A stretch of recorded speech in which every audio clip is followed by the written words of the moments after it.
حضرت ابو بکر صدیق کا کمال یہ ہے کہ میرے نبی کریم علیہ السلام نے نا ان کی شان ایک الگ انداز میں بیان فرمائی، الگ انداز میں۔ محبوب فرمانے لگے میں نے جس کے سامنے بھی دین پیش کیا اس نے دلیل مانگی۔ ایک بات آپ کو بتاؤں، یہ میری بات یاد رکھنا، اس کو کبھی نہ بھلانا۔ جو اپنوں سے دلیل مانگتا ہے نا وہ اپنا ہوتا ہی نہیں۔ اپنوں سے دلیل مانگ لی اس نے، بغیر دلیل کے، بغیر حیل و حجت کے۔ یہ ایک بات ہے، میں اس کو سمجھاؤں گا نہیں، نہ کھولوں گا، بس کہہ کے گزر جاؤں گا۔ اس کو سمجھ لیں اگر آپ کی سمجھ میں آئے تو۔ جس نے اپنوں سے دلیل مانگی نا، جس نے وضاحت مانگی، جس نے ثبوت مانگا، وہ اپنا تھا ہی نہیں۔ تو کیا ضرورت پڑی تھی کہ وہ دلیل مانگتا، وضاحت پوچھتا؟ حضرت نجم الدین کبریٰ رحمت اللہ علیہ کے مرید تھے حضرت امام فخر الدین رازی، اتنے بڑے امام ہو کے ایک فقیر کے غلام تھے۔ تو فرماتے ہیں آخری وقت ہے تو شیطان آ گیا، میں اس کو کہتا تھا رب ہے، تو شیطان بھی تو بڑا عالم ہے نا، تو وہ دلیل توڑ دیتا تھا۔ فرماتے میں نے 360 دلیلیں دی، اس نے ساری توڑ دی۔ تو پھر میں نے اپنے شیخ کی طرف توجہ کی، میں نے کہا حضور کو نظر کرم فرمائے۔ تو شیخ نجم الدین کبریٰ فرمانے لگے اس بے ایمان کو کہہ دے میں اپنے رب کو بغیر کسی دلیل کے رب مانتا ہوں، دلیل کی ضرورت ہی نہیں، بس میرا رب ہے تو رب ہے، ختم ہو گئی بات۔ نبی رحمت علیہ السلام فرمانے لگے میں نے جس کے سامنے بھی دین پیش کیا اس نے دلیل مانگی، فرمایا یہ واحد میرا ابو بکر صدیق ہے۔ میں نے اسے کہا ہے کلمہ پڑھ لو، اس نے دلیل مانگی نہیں، فوراً ہی کلمہ پڑھ کے مسلمان ہو گئے۔ کوئی دلیل نہیں، کوئی معجزہ نہیں، کوئی طلب نہیں، کوئی شے نہیں۔ ساری زندگی مطمئن ہی نہیں ہو پائے لوگ، ساری زندگی اطمینان ہی نہیں ہو سکا۔ اس کو بھی سنا، اس کو بھی سنا، اس سے بھی سوال پوچھا، اس سے بھی پوچھا۔ بھائی تو نہیں، تو مطمئن ہونا نہیں چاہتا، تو بحث کرنے کے لیے علم سیکھ رہا ہے، اس نے عمل کرنے کے لیے سیکھنا ہوتا ہے، اس کو تو ایک حرف ہی بڑا کافی ہوتا ہے، تو ایک لفظ کی ضرورت ہوتی ہے، ایک جملے میں ساری زندگی لوگ گزار دیتے ہیں۔ حضرت ابو بکر صدیق رضی اللہ تعالیٰ عنہ نے بحث والا دروازہ نہیں کھولا۔ حضور نے کہا کلمہ پڑھو تو انہوں نے کلمہ پڑھا اور مسلمان ہو گئے۔ کوئی دلیل، کوئی وضاحت، کسی چیز کی کوئی حاجت، ختم ہو گئی بات۔ اصل مسئلہ پتہ کیا ہے؟ جو لوگ سوچ سمجھ کے چلتے ہیں نا، تو سوچ کتنی ہے انسان کی، وہ کتنا کام دے گی۔ یہ جو وارفتگی ہوتی ہے نا، یہ جو محبت ہوتی ہے، یہ جو پیار ہوتا ہے، یہ زندگی کو آسان کر دیتا ہے۔ سوچنے سمجھنے کے دائروں سے آدمی نکل جاتا ہے، اس کا کام وہ کہتا ہے کہ میں نے سوچنا نہیں، میں نے ماننا ہے، میں نے رب رسول کی ذات کے بارے میں سوچنا نہیں، میں نے ماننا ہے۔ تو ماننے والے لوگ جو ہوتے ہیں وہ فائدے میں ہوتے ہیں، تو عمل کر رہے ہیں، بات مانی، عمل کیا۔ عقل کا بے شمار اور بے دریغ استعمال، اپنی چھوٹی عقل سے بڑے مسئلے حل کرنے کی کوشش کرنا، یہ انسان کو نقصان دیتا ہے۔ بہت ساری جگہوں پہ وہ الجھ جاتا ہے۔ ہر جگہ عقل استعمال کرنا، لیکن رب رسول کے معاملے میں نہ استعمال کرنا، ورنہ نقصان ہو۔ عقل چھوٹی ہے اور اللہ رسول کی ذات بڑی ہے، کبھی بھی اس دائرے میں بند کرنے کی کوشش نہ کرنا۔ جناب ابو بکر صدیق رضی اللہ تعالیٰ عنہ ہر معاملے میں، ہر معاملے میں۔ ایک حدیث بخاری کی، شاید میں نے پہلے بھی عرض کی تھی، لیکن چونکہ وہ عنوان کے لحاظ سے ایک بہت بڑی دلیل ہے، دوبارہ عرض کرتا ہوں۔ نبی پاک علیہ السلام نے 1500 کے قریب صحابہ سے فرمایا تھا کہ چلو عمرہ کرنے چلیں۔ عمرہ کرنے جب ہم جاتے ہیں نا تو ہمارے گلے میں پھول بھی ڈالے جاتے ہیں، اور آپ کو پتہ ہے بتانا بھی پڑتا ہے لوگوں کو کہ میں عمرہ کرنے جا رہا ہوں۔ پھر روٹی بھی پکتی ہے، پھر سب رشتہ داروں کو پتہ بھی چل جاتا ہے، اور بندہ چلا جائے ایئرپورٹ تو احرام باندھا ہو نا تو پتہ چلے نا فلائٹ تو 24 گھنٹے لیٹ ہے، تو جن کو حکم ہے نا کہ تم نے سی بھی نہیں کرنی وہ بھی روڑے اٹھا لیتے ہیں۔ احرام باندھا ہوا ہے، حکم ہے کہ اب تم نے کوئی جھگڑا، کوئی لڑائی، کوئی فساد، تو ایئرپورٹ پہ لوگ روڑے اٹھا لیتے ہیں، کہتے ہیں ہم ایئرپورٹ بھی توڑیں گے اور فلائٹ کا جو عملہ ہے اس کا گریبان بھی پکڑیں گے، بڑا کچھ ہی دنیا کرتی ہے۔ اور اگر کسی کے پیر صاحب نے کہا ہو چلو عمرہ کریں، اللہ اکبر، اور پھر ایئرپورٹ پہ جا کے پتہ چلے کہ پیر صاحب کے ساتھ تو دھوکہ ہو گیا، بندہ غلط نکلا ہے، پیری مریدی قائم رہے گی؟ سوال ہی نہیں پیدا ہوتا، سوال ہی نہیں پیدا ہوتا۔ میرے ساتھ ایک سنگی نے ایک دفعہ بات کی، کہنے لگا جی پیر صاحب کامل نہیں۔ میں نے کہا کیا غلطی ان میں پائی جاتی ہے؟ کہتے میں انہوں نے پوچھ کے باہر دے پیسے جمع کرائے سن تو میرا کام نہیں بنیا۔ میں کہ تو پیر پڑھ لیا، تیرے تو کوئی نجومی پڑھنا چاہیے سی، وہ نجومی ہونا چاہیے تھا تیرے لیے، تاکہ وہ اچھی طرح غور کرتا ہے۔ جی آپ کو پتہ ہے نا اہل سنت میں کتابیں بھی نکلتی ہیں، کئی لوگ کہتے ہیں جی کوئی کتاب کٹ کے دسو، میں کہ انہوں کسی لکھی نہیں تو کٹیے کی تو وہ کون سی کتاب ہے جو آپ کہہ رہے ہیں نکالیں اور ذرا بتائیں کہ فلانا کام میرے لیے ٹھیک رہے گا کہ نہیں؟ ایک استخارہ ہے دین میں، اور استخارے کا بھی بابت معاملہ یہ ہے کہ آپ نے استخارہ کر لیا، اس کے بعد بھی آپ حتمی فیصلہ نہیں کریں گے۔ بزرگ کہتے ہیں کہ استخارہ کر کے بھی یہ کہو کہ جی میری سمجھ میں یہ آیا ہے، باقی حقیقتوں کا علم اللہ جانے، اللہ کا رسول جانے صلی اللہ علیہ وسلم، حقیقتوں وہی جانتے۔ تو الجھے نہیں زندگی میں۔ 1500 کے قریب صحابہ تھے، حضور نے فرمایا احرام باندھو بھائی، عمرہ کرنا ہے۔ حدیبیہ کے مقام پہ گئے تو قریش مکہ نے روک لیا، نہیں کرنے دیں گے۔ جب بات بہت آگے بڑھی تو پھر شرطیں لکھی گئیں۔ شرطیں بڑی سخت ہیں کہ جو مسلمان مکے سے مدینے آئے گا مدینے والے واپس کریں گے، اور اگر کوئی مسلمان مدینے سے مکے چلا گیا تو مکے والے واپس نہیں کریں گے، ہم ان کے لوگ دیں گے، وہ ہمارا بندہ دیں گے نہیں۔ یہ شرطیں تھی، صحابہ پریشان تھے۔ اب جب شرطیں طے ہو گئیں، شرطیں بھی سخت ہیں، نبی کریم علیہ السلام نے فرمایا بھی احرام کھول دو، فلائٹ کل نہیں جانی، پرسوں نہیں جانی، یعنی ہم اس سفر میں عمرہ کار ہی نہیں رہے، احرام کھول دو۔ تو امام زرقانی کہتے ہیں سب لوگ پریشان تھے۔ سب سے پہلے حضرت ابو بکر صدیق اٹھے، سب سے پہلے اٹھے، اٹھ کے احرام کھولا۔ ایک شخص نے کہا آپ کو بڑی جلدی ہے، تو آپ فرمانے لگے جلدی والی بات ہی کوئی نہیں، حضور کے کہنے پر باندھا تھا، نبی پاک کے کہنے پر کھول دیا ہے، ختم ہو گئی بات۔ حضور نے فرمایا باندھ لو تو ہم نے باندھ لیا، حضور نے کہا کھول دو تو ہم نے کھول دی، جلدی والی کیا بات ہوئی؟ صحیح بخاری کے لفظ ہیں، حضرت عمر کہتے ہیں کہ میری سمجھ میں بات نہیں آتی تھی، دب کے صلح کیوں کریں؟ ہم تو 313 تھے، تو ہم نے بدر میں ان کو بھگا دیا تھا، اب تو ہم 1500 ہیں، تو ہم ان سے قتال کریں گے، لڑائی کریں گے، جنگ ہوگی۔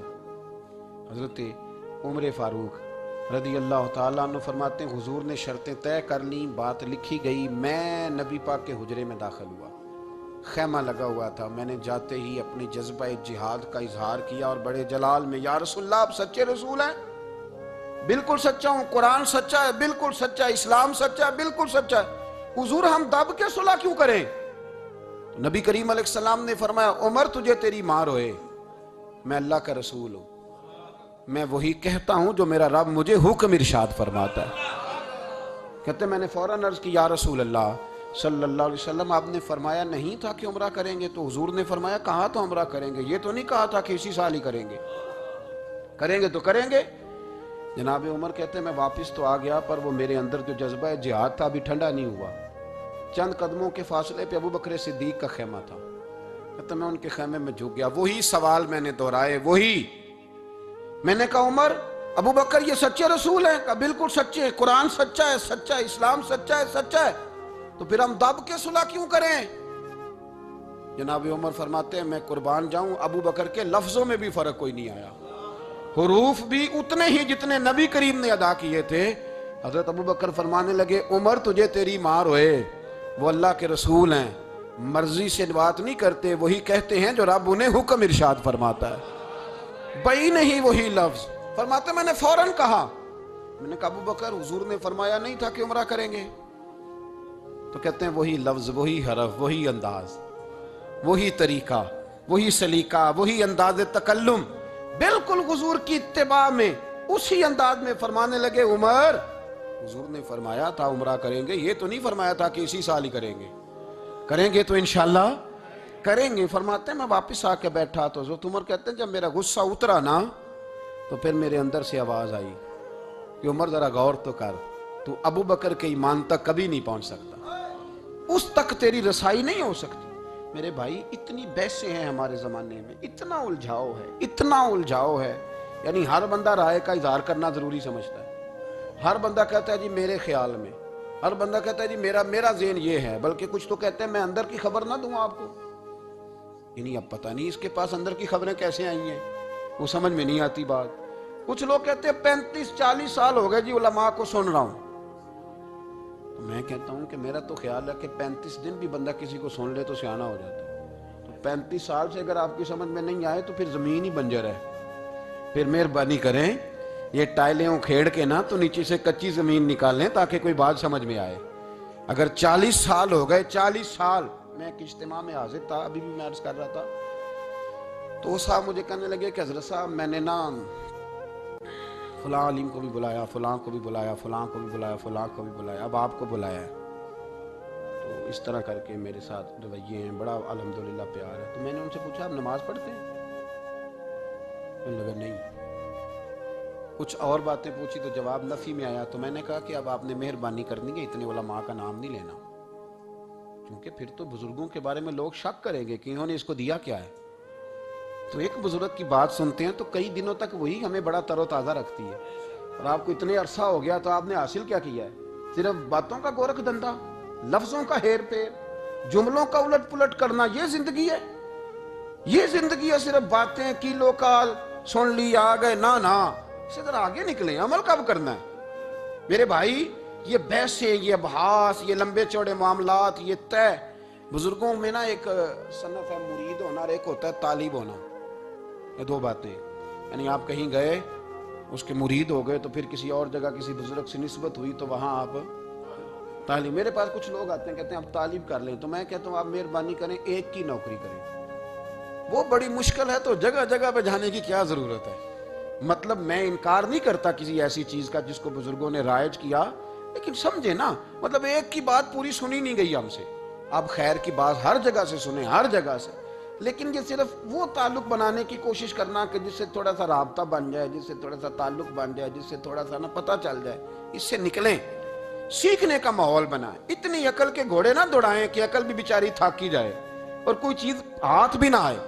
کچھ کریں، عمل کریں. لیکن ایک جگہ پہ میں حاضر تھا تو وہاں دستار فضیلت کا جلسہ تھا. تو ایک مولانا نے تقریر کی، جس طرح تاجر کہہ لیتا ہے نا جی میں الحمدللہ اگر کمائی کرتا ہوں تو غریبوں کو بھی دیتا ہوں. سمجھا لیا نا اپنے آپ کو. رشوت لینے والے نے بھی ایک دلیل گاڑ لیا. وہ کہتا ہے میں امیروں سے نہیں، میں غریبوں سے نہیں لیتا. تو امیروں کا حساب لینے کی ڈیوٹی اللہ نے آپ کی لگائی ہے کہ آپ حساب کریں امیروں کا کہ وہ کیا کر رہے ہیں. یہ ہم نے نا یہ دلیلیں گاڑ لی ہیں، یہ ہم نے دلیل کھاڑ لی ہے کہ وہی اپنے آپ کو مطمئن کرنے کے لیے. میں حاضر تھا تو ایک مولانا تقریر کی تھی، عالم ساری رات. یہ صرف علماء کی بات نہیں، ہر طبقے نے اپنے بارے میں اس طرح کی چیزیں یاد کر لی ہیں، ہم نے رٹ لی ہیں. جیسے خامد نے یاد کر لیا ہے کہ کسی غیر کے لیے سجدہ جائز ہوتا تو اللہ عورت کو حکم دیتا، نبی پاک حکم دیتے کہ وہ خامد کو سجدہ کرے. تو بی بی نے بھی یاد کر لیا ہے کہ حضور نے فرمایا تم میں سب سے بہتر وہ ہے جو بیوی کے حق میں بہتر ہے. سب نے اپنی اپنی مرضی کی چیزیں، دوسری کی مرضی کی چیز کسی نے یاد نہیں کی، سب نے اپنی اپنی مرضی کی چیزیں یاد کر لی. تو مولانا تقریر کر رہے تھے، کہنے لگے جی حضور نے فرمایا ہے کہ عالم ساری رات سویا رہے اور عابد ساری رات عبادت کرتا رہے، درجہ پھر بھی عالم کا زیادہ ہے. پھر دوسرے آئے، انہوں نے بھی اسی حدیث پہ بات کی. تیسرے آئے تو انہوں نے بھی اسی حدیث پہ بات کی. تو میرا نمبر آیا تو میں نے کہا جی یہ جو حدیث آپ سنا رہے ہیں نا، یہ حدیث بالکل ٹھیک ہے، بالکل ٹھیک ہے کہ عالم ساری رات عشاء پڑھ کے سوئے، فجر کے وقت اٹھ کے فجر پڑھے، اور عابد ساری رات نماز پڑھے تو درجہ پھر بھی عالم کا زیادہ ہے. بالکل ایسے ہی ہے. بلکہ ایک حدیث میں تو یہ ہے کہ 70 عابد بھی عبادت کریں اور عالم سویا رہے تو ان 70 سے سونے والے عالم کا درجہ. یہ بات بالکل ٹھیک ہے، لیکن میں نے کہا اس کا بھی خیال رکھو کہ یہ حدیث غوث پاک کو بھی آتی تھی، یہ غوث پاک کو بھی آتی تھی حدیث، اور بڑے عالم تھے، پر وہ تو عشاء پڑھ کے مصلے پہ بیٹھتے تھے اور فجر تک مصلے پہ بیٹھے رہتے تھے.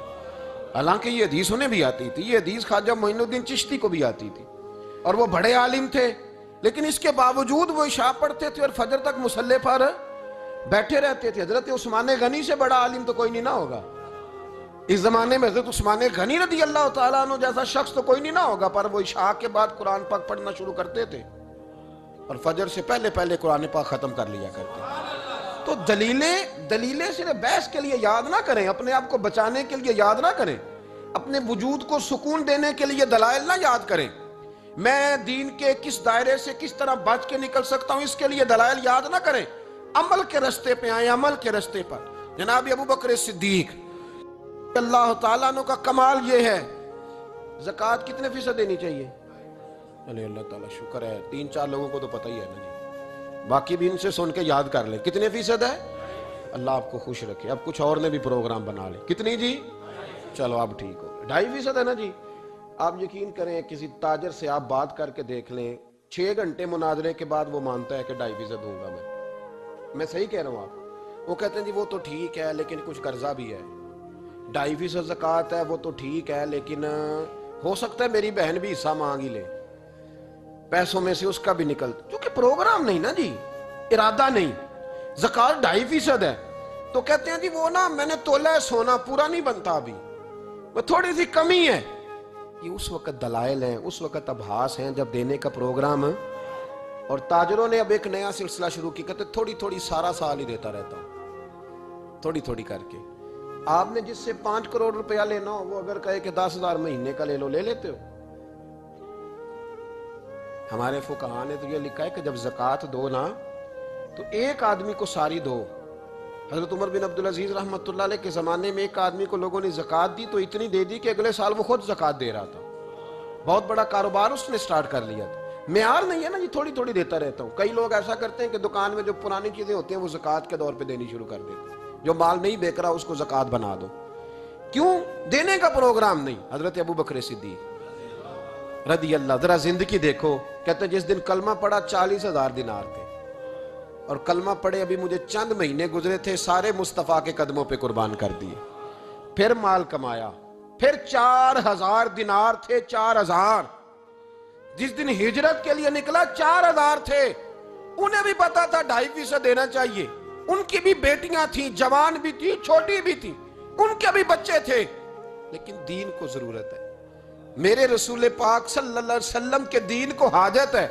تو فرماتے ہیں اشرفیاں تھی میرے گھر میں، پیسے تھے، درہم تھے، دینار تھے. میرے والد بوڑھے تھے، ان کو خیال تھا کہ ابو بکر ساری دولت نہ لے جائیں. تو حضرت اسماء بنت ابی بکر سے جناب ابو بکر صدیق نے کہا کہ اس طرح کرنا، ایک گڑا چھوٹا سا تھا، گڑا ٹویا، اس میں پیسے ہوتے تھے. فرمایا اس میں روڑے رکھ دینا، اوپر ٹاٹ ڈال دینا. والد نابینا ہے، اگر پوچھے نا پیسے تو ان کا وہاں ہاتھ لگا دینا، انہیں پتا چلے ابو بکر سارا مال لے کے نہیں گیا. فرماتے میں ہجرت پہ جانے لگا تو 4,000 سارے لے گیا. سارا مال ہی یار 2.5% کے لیے رٹا پڑا ہوا ہے. 2.5% کے لیے لوگ بحث کر رہے ہیں، 2.5% کے لیے لوگ دلائل چاہیے. کئی مفتیان کرام سے پوچھیں گے، پھر پروگرام بنائیں گے دینا ہے کہ نہیں دینا. اور جس دن تبوک کے لیے میرے مصطفیٰ کریم نے اعلان کیا، جناب صدیق اکبر فرماتے ہیں شے کوئی نہیں تھی، غربت کے دن تھے، کمزوریاں تھی، مال اس دن کاروباری حالات کم تھے. یہاں لوگوں کا کاروبار جب ڈاؤن ہوتا ہے تو سب سے پہلے مسجد کا 200 بند کرتے ہیں، سب سے پہلے مدرسے کا بند کرتے ہیں، سب سے پہلے خواہش کرتے ہیں کہ وہ جو غریب کو جاتا ہے نا اس کو بند کرو، یہ زیادہ نقصان دے رہا ہے. حضرت ابو بکر صدیق رضی اللہ تعالیٰ عنہ فرماتے ہیں حالات خراب تھے، جیب دیکھی تو اتنے پیسے ہی نہیں تھے کہ مصطفیٰ کریم کو پیش کر سکوں. تو پھر کیا کیا؟ امام جلال الدین سیوطی کہتے ہیں ابو بکر صدیق نے نا گھر کے اندر کپڑا بچھایا، اور پھر صدیق اکبر نے کیا کیا کہ توا بھی رکھا، برتن بھی رکھے، اس پہ چولہا بھی رکھا. ابو بکر صدیق نے اس کے اوپر گھر والوں سے کہا کہ ایک ایک جوڑا پہن لو، ادھر دیکھو میری طرف، ایک ایک جوڑا پہن لو، اور باقی نا سارے جوڑے بھی یہاں رکھو. اور پھر جب لوگ بچوں نے دیکھا نا کہ ابا تو کپڑے بھی رکھوا رہا ہے، کیا بنے گا؟ فرمایا تمہیں تو ایک ایک جوڑے کی اجازت دے رہا ہوں نا، ذرا میری طرف دیکھو. خود اندر گئے تو ٹاٹ کا لباس پہن کے کپڑے بھی اتار کے رکھ دیے، کپڑے بھی اتار کے زمین اسی میں رکھے، سارا کچھ باندھا. لباس ٹاٹ کا تن تندور تے ہڈاں دا بالن تے اسی ہاواں نال تپایا. کپ کپ مکیاں پیڑے کیتے، اتوں عشق پلے تھل لایا. تن دا سالن من دی ہانڈی لون صبر دا پایا. غلام فریدہ وے میں ساری تیری، تینوں وجہ یقین نہیں آیا. ہر چیز لپیٹ کے نا تو نبی کریم کی بارگاہ میں لے گئے، ہر چیز. میرے محبوب کا بھی انداز دیکھو، فرمایا ماں اب کہتا لے اہلے کا، گھر بھی کچھ چھوڑ کے آئے ہو. دیکھیں ادھر دیکھیں، جب کوئی لاتا تھا تو حضور فرماتے تھے کیا لے کے آئے ہو، یہ کیا ہے؟ یہ پوچھا جاتا ہے کہ یہ پوچھا جاتا ہے گھر کیا ہے؟ بھئی آپ کو کسی نے کوئی تحفہ دیا تو شاپر کھول کے تحفہ دیکھیں گے یا پوچھیں گے گھر کیا ہے؟ لیکن میرے رسول پاک کے لفظ دیکھیں، فرمایا ماں اب کہتا لے اہلے کا. ابو بکر سجنا گھر کیا چھوڑ کے آئے ہو؟ تو رو پڑے، کہنے لگے یا رسول اللہ میں کوئی غریب تو نہیں، میں بڑا مالدار ہوں. اب کہتا لہم اللہ و رسولہ، گھر اللہ بھی چھوڑ آیا ہوں، اللہ کا رسول بھی چھوڑ آیا. حضور میں کوئی کنگال نہیں، میں مصطفیٰ والا ہوں، میں کوئی غریب نہیں، میں نبی والا ہوں، میں رب رسول کو گھر چھوڑ آیا ہوں. میرے مصطفیٰ کریم علیہ السلام فرمانے لگے تیرے پیچھے جبریل امین کھڑے، اور انہوں نے ٹاٹ کا لباس پہنا ہوا ہے، اور تیرے آنے سے پہلے وہ آ گئے تھے. تو میں نے پوچھا جبریل یہ بوریے کا لباس؟ عرض کی یا رسول اللہ ابو بکر نے پہنا ہے تو رب کو اتنا پسند آیا سارے فرشتوں کو پہنا دیا ہے، سارے فرشتوں کو پہنا دیا، سارے فرشتوں. ذرا یہ لذت تو لیں بات کی. جب 2.5% پہ جھگڑا ہوتا ہے نا تو پھر نماز میں مزہ نہیں آتا. جب تو 2.5% پہ بھی اڑا رہتا ہے نا پھر درود و سلام پڑھتے پڑھتے طبیعت معاذ اللہ پریشان ہوتی ہے. جب الجھے ہوئے نا الجھے ہوئے پھر مسائل اور ہیں. پھر میرے محبوب کریم بولے, میں ابو بکر رب کریم نے ایک پیغام بھی بھیجا ہے. یا رسول اللہ وہ کیا؟ فرمایا رب فرماتا ہے کہ ابو بکر سے پوچھ کے بتائیں کہ اس حال میں وہ رب سے راضی ہے کہ ناراض ہے. یہاں اقبال بولے, کہنے لگے خود ہی کو کر بلند اتنا, خود ہی کو کر, یہ وہ درجہ ہے, یہ وہ مقام ہے, خود ہی کو کر بلند اتنا کہ ہر تقدیر سے پہلے پھر خدا بندے سے خود پوچھے بتا تیری رضا کیا ہے. فرمایا رب پوچھتا ہے آپ راضی ہیں کہ ناراض ہیں. تو پھر ابو بکر صدیق بھی کھول کے روئے, کہا یا رسول اللہ میں کل بھی اپنے رب سے بڑا ہی راضی تھا, میں آج بھی اپنے رب سے بڑا ہی راضی ہوں. یہاں لوگ لے کے بھی نہیں راضی ہوتے. ابو بکر سارا کچھ دے کے بڑے ہی راضی ہیں, سارا کچھ دے کے. شریعت کا قاعدہ ہے کہ سارا مال آپ اللہ کے رستے میں نہیں دے سکتے, قانون شریعت ہے. حضرت ابی بن کعب نے کہا تھا یا رسول اللہ سارا دینا, فرمایا نام بھائی چوتھا حصہ دے, 3 حصے بچوں کو دے. حضرت ابو لبابہ نے کہا تھا میں اس پر دلائل دے سکتا ہوں, احادیث موجود ہیں, حضور سارا مال دینا, فرمایا نام بھائی چوتھا حصہ دے, 3 حصے بچوں کو دے. حضرت سعد بن ابی وقاص نے کہا تھا یا رسول اللہ صلی اللہ علیہ وسلم میری ایک ہی بیٹی ہے, سارا اللہ کے رستے میں دیتا ہوں. فرمایا نہ, 3 حصے بیٹی کو, چوتھا حصہ دے. تیرے بچے لوگوں کے ہاتھ دیکھے میں گوارا نہیں کرتا. ان سے کہا کہ چوتھا حصہ دو تب قبول کروں گا. ابو بکر صدیق سے فرمایا تو سارے لے آ, تیرا سارا ہی قبول ہے, تو سارے لے آ تیرا. اور ایک لفظ حدیث میں ایسا ہے آپ یقین کریں, غلام ہوں کسی فقیر کا, تو جب میں اس کو پڑھتا ہوں نا تو آپے سے بات باہر نکل جاتی ہے. حضور کا ایک فرمان ہے جب اس پر توجہ آتی ہے نا تو مطلب یہ کہ لفظ جو ہے نا وہ ٹوٹ جاتے ہیں, بکھر جاتے ہیں, اور دل کہتا ہے کہ نہیں یہ جو ہے نا یہ میرا آج ہے, یہ اصل ہے, یہ حقیقت ہے. وہ ترمذی کے لفظ ہے پر آپ یقین کریں کہ لگتا یہ ہے کہ دنیا محبت ساری سمٹ گئی اس میں.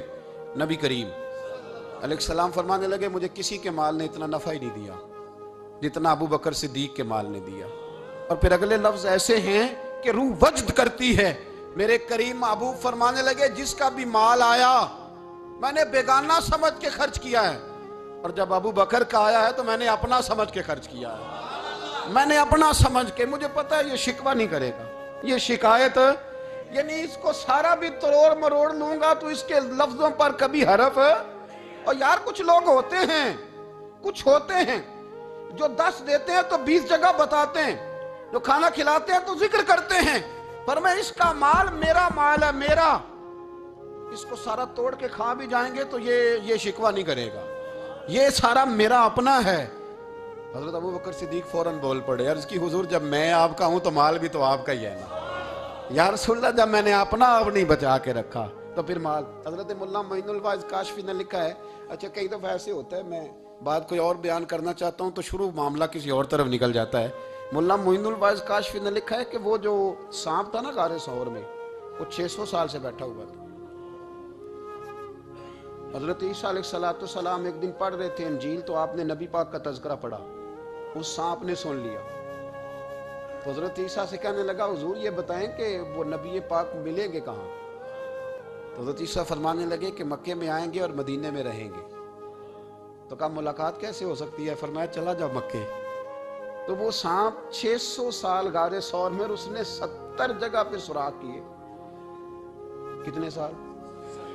کتنے سال بیٹھا رہا؟ بول کے بتائیے. آپ 6 گھنٹے بیٹھ کے دکھائیں, سوال ہی نہیں پیدا ہوتا. ہم بڑے کمزور ہو گئے, ہمارے لیے معاملہ بڑا اور طرح کا ہے. ہماری مرضی کا کوئی بات کرے تو ہم اس سے راضی ہیں. انتظار کرنا اور یہ سارے کام کرنا یہ تو بڑا مشکل معاملہ ہے, یہ تو بڑی عجیب سی کیفیت ہے. میرے صاحب رحمۃ اللہ تعالیٰ علیہ 2015 میں کراچی تشریف لائے. میں اپنے ایک سنگی کو لے کے پہنچ گیا, چھوٹا موٹا مولوی میں بھی ہوں. صبح میں 7 بجے کے 8 بجے ہم وہاں پہنچ گئے. حضرت آرام فرما رہے تھے, نمازیں انہوں نے اندر ادا فرمائی ساری. ظہر بھی ہوئی, پھر عصر بھی ہوئی, پھر مغرب بھی ہوئی, پھر عشاء بھی ہوئی. عشاء کے بعد وہ سنگی ہم سے کہنے لگے کہ آپ کتنا انتظار کریں گے؟ تو میں نے کہا کہ انتظار تو کرتا ہے بڑا آدمی, بڑے لوگ انتظار کرتے ہیں, تو چھوٹے لوگ تو اطاعت کرتے ہیں, ہم چھوٹے ہیں تو ان کی مہربانی ہے. اگر زیارت ہو جائے تو تب بھی ٹھیک ہے, اگر وہ کہیں نہیں ملنا میرے سنگی ساتھ موجود تھے، صبح سے گئے اور عشاء کے بعد کا وقت آ گیا، نہیں انہوں نے ملنا تو پھر بھی ٹھیک، وہ ہس بولے تھے وہ دی مہربانی، نہیں تو اساں تے لاڑ ہی لڑاؤنے نے، اس کی مہربانی ہے اگر بات ہو جائے تو ٹھیک ہے ورنہ کوئی معاملہ نہیں۔ تو عشاء کی نماز کے بعد انہوں نے ہمیں یہ کہا کہ پیغام آیا ہے کہ محفل میں جہاں حضرت جا رہے ہیں وہیں ملاقات ہوگی۔ تو ہم نے کہا یہ بھی بڑی نعمت ہے، جلوہ دیکھنا بھی بہت بڑی سعادت ہے، اس لیے کہ ہمیں پتہ ہے کہ وہ کیفیت کیا ہے، وہ رنگ کیا ہے، ان کا انداز کیا ہے۔ پیچھے جا کے بیٹھ گئے تو پھر ان کا حکم آیا کہ اس کو ذرا آگے آئے۔ جب میں اسٹیج پہ گیا تو فرمانے لگے مجھے سویرے ہی پتا تھا آپ آ گئے، کوئی عرض نہیں، اتنا کوئی انتظار تو بندہ کر ہی لیتا ہے۔ اب یقین کریں وہ دن کی جو لذت ہے نا وہ آج تک گئی نہیں طبیعت سے، وہ سرور گیا نہیں۔ کبھی کبھی سوچتا ہوں کہ اس سے ڈبل بھی انتظار کبھی ہو جائے پر ایک دفعہ زیارت پھر نصیب ہو جائے، کبھی کبھی یہ سوچتا ہوں۔ 600 سال وہ سام بیٹھا رہا، 600 سال، 600 سال، اور 70 اس نے سوراخ کیے غار ثور میں، لیکن وہ بھی عاشق تھا نا۔ اور یہاں معاملہ یہ تھا کہ ابو بکر صدیق دعا مانگ کے گئے تھے کہ میں نے کسی کو موقع نہیں دینا، ایک میں ہوں گا دوسرا میرا یار ہوگا۔ وہ غار ثور کی تو لذت یہ والی تھی، ایک میں ایک میرے محبوب۔ اس نے 70 سوراخ کیے ہوئے تھے، جناب ابو بکر صدیق نے کہا حضور آپ ٹھہریں، میں ذرا بھی آیا صفائی کر کے۔ تو نبی کریم علیہ السلام رکے تو حضرت ابو بکر صدیق نے کہیں پگڑی پھاڑ کے رکھی، کہیں چادر پھاڑ کے رکھی، اتنے سوراخ بند کیے تو جو ایک رہ گیا وہاں ایڑی رکھ دی۔ تو اب وہ سام بھی شکوہ کرنے لگا کہ یار تو بھی کوئی نرالا ہی عاشق ہے کہ میں نے تو کسر ہی کوئی نہیں چھوڑی تھی، 70 سوراخ کیے تھے اور تو نے بھی کمال ہی کر دی ہے، یہ سارے ہی بند کر دیے، جو بچ گیا اس پہ ایڑی رکھ دی۔ اس نے پتہ نہیں کتنے ڈنگ مارے۔ سام کا جب ڈنگ لگتا ہے تو وجود میں بہت زیادہ گرمی پیدا ہوتی ہے، گرمی۔ حضرت ابو بکر صدیق کے بارے میں ہمارے شارحین نے لکھا روئے نہیں، وجود اتنا گرم ہوا کہ آنسو ٹپک پڑے۔ نبی کریم صلی اللہ علیہ وسلم نے فرمایا ہٹا نا ذرا پیر، پھر انہوں نے ہٹایا تو میرے مصطفیٰ میں لعاب دہن لگایا۔ مولا معین الواعظ کاشفی رحمت اللہ علیہ فرماتے ہیں کہ جب انہوں نے قدم ہٹایا نا تو پھر وہ سانپ باہر نکلا، اپنا سر نکالا اور کھڑا ہو کے حضور کا دیدار کرنے لگا۔ تو نبی کریم نے فرمایا تیرا کام ہو گیا، اب تو جا، مجھے اور ابو بکر کو رہنے دے۔ وہ نکل گیا۔ یہ کیفیات ہے، یہ محبت ہے، یہ وارفتگی ہے، یہ سوز ہے، یہ درد ہے۔ یارو یہ میں کہا کرتا ہوں کہ یہ چیز جینے کا بھی مزہ دیتی ہے، مرنے کا بھی مزہ آتا ہے، مرنے کا بھی مزہ، سرور آتا ہے انسان اس میں جب یہ کیفیات شامل ہوتی ہے نا، رنگ اور ہوتا ہے، درد اور ہوتا ہے، ذائقہ اور ہوتا ہے، کیفیت اور ہوتی ہے، پھر کوئی شوق نہیں رہتا اعلیٰ کپڑوں کا، بڑی گاڑی کا، لمبے چوڑے معاملات کا۔ پھر تو انسان ڈھونڈتا پھرتا ہے کوئی مجھے محبوب کی بات سنائے، کوئی اس کی شان میں کوئی شعر سنائے، کوئی اس کا ذکر سنائے، کوئی مل جائے نا کبھی کہ میرے تار چھیڑ دے، کوئی ملے، کوئی بات کرے، کوئی ذکر کرے۔ پھر انسان ڈھونڈتا پھرتا ہے ان لفظوں کو، ان لوگوں کو جو پکڑ کے دروازہ رسول صلی اللہ علیہ وسلم کی بارگاہ تک لے جائیں۔